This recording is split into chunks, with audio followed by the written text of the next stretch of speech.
Merci à vous, Gérard Miyindo et Nathalie Oké, pour tous ces éclairages et bon séjour à l'Ibamba.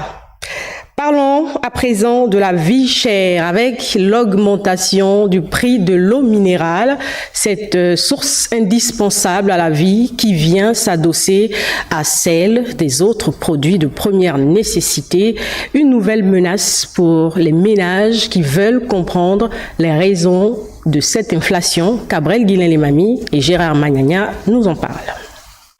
Que des cris de lamentation enregistrés au quotidien, mais face à cette situation, les Librevillois, sinon les Gabonais en général, ne semblent pas être entendus et ne savent plus que faire lorsque les prix de produits de première nécessité ne cessent de flamber.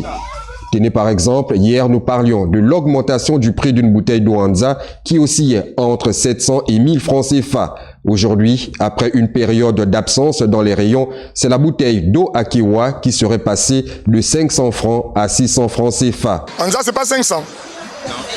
Non. C'est 700. C'est ça? Je suis vraiment surpris. Souvent, moi, j'achetais la bouteille à 500. Hein. Souvent, quand ça monte un peu trop cher, le boutiquier le plus cher, il met à 600. À 700, je pense que c'est trop. Que se passe-t-il? Pourquoi une telle augmentation?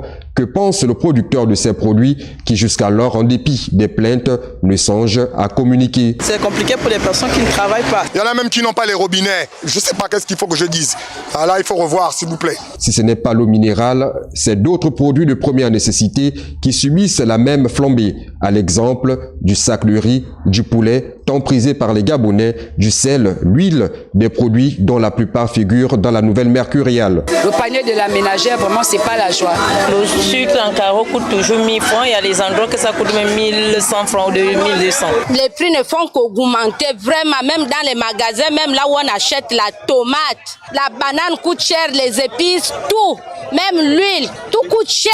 Pourtant, des missions de contrôle sont effectuées régulièrement par l'entité en charge de contrôler l'applicabilité des prix arrêtés de ces produits ou encore denrées alimentaires. On dit qu'il y a les contrôleurs des prix. Pourquoi les gens là ne sortent pas pour venir contrôler? On retient en un mot que c'est le panier de la ménagère qui ne cesse de subir au quotidien